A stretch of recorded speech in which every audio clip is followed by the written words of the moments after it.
Italian glam rock band Måneskin went from local legends to modern rock heroes after their original track won the Eurovision Song Contest in 2021. With some big name producers in tow and 17 songs on the bill, it's time to find out what they did with the massive budget they received for Rush, their first album that's actually sung primarily in English.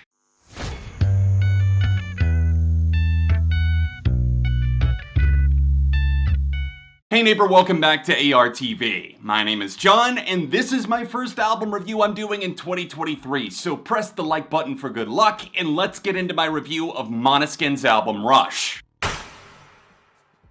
Reckless, sexually liberating rock and roll? Or is it just a caricature of something that's been read about what rock stars do? That's the question that has surrounded and hounded Måneskin as they've given interviews, as they've blown up, as one does after winning the Eurovision Song Contest. The only asterisk that I would put on that is that it's not normally a glam rock band winning that thing, and it's definitely not always something that translates worldwide. The TLDR for me and Måneskin is that I have enjoyed some of their singles, but plenty of other things that I've heard I haven't cared much about at all. So I was really interested to see what they would do with producers like Max Martin on board, because I really loved the track Supermodel that they put out in early 2022, but I didn't know if they could keep that momentum going.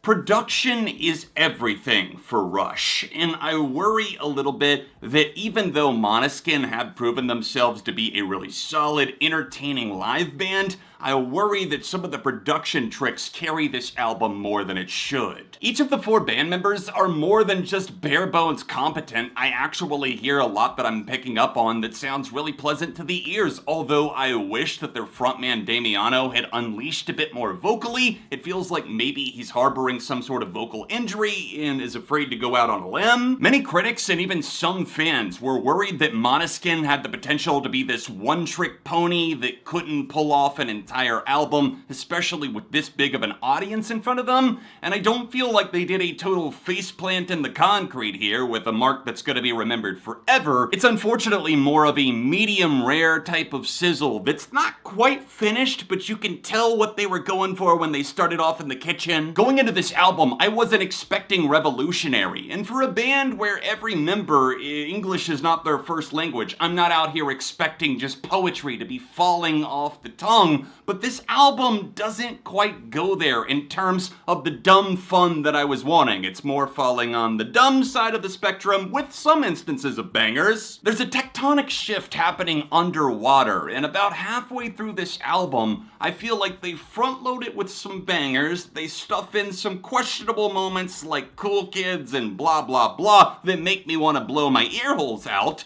and then they shove in the Italian sung tracks towards the end, and then tack on the bonus streaming points songs that were already singles in the past at the end of the album. There's not much in the way of cohesion. There's the blender effect of trying to appease all different types of people and fans and trying to bridge the gap between glam rock, hard rock, and what the mainstream wants and needs. And as a result, I think this 17-track album Rush feels a bit like a science experiment. It's them, their producers, and probably also their label testing the waters to see what Måneskin is going to become in the future. I hope I'm not insinuating that there's nothing here that the band shouldn't be proud of, because there's a lot of accomplished moments. And musically speaking, I love the fact that Victoria's bass is definitely so vibrant and popping in the mix, especially on some of the cuts like fan favorite Gasoline. My problems with this album tend to lie in the fact that this is a 53-minute album when previously they had never spent more than 35 minutes at a time with this, and I don't think they were up to the task. At a certain point in the album, it's just like they're tossing in various elements into the blender of other Måneskin songs, and out comes another one that sounds slick enough, but the guitar solo or whatever it might be feels like it's borrowing something, and for the something borrowed element to be popping up this often, it just feels a little bit frustrating. If you're looking for some songs to check out that you might latch onto, then I highly recommend the Italian song Hard Rocking Thumper that really cranks up the tempo. The beats per minute is something around 180 on Mark Chapman. I also appreciate the opener that really rocks out Own My Mind. And Tom Morello guest features on track 2 Gossip, which is also getting pushed as a single now, and the results are better than you'd probably expect. The sad truth is that you have to sift through a lot of plastic and a lot of outright trash to actually get to those diamonds, not really in the rough, but in the mid. Baby Said isn't anywhere near as sexy as it thinks it is. Don't Wanna Sleep is downright moronic. When you boil it down, it feels like an AI just spat this one out somehow. And other moments that make me feel a little bit iffy and on the fence, like I get the ick. A track like Read Your Diary, where Damiano sings with a straight face, "When I read your diary to try and get inside you."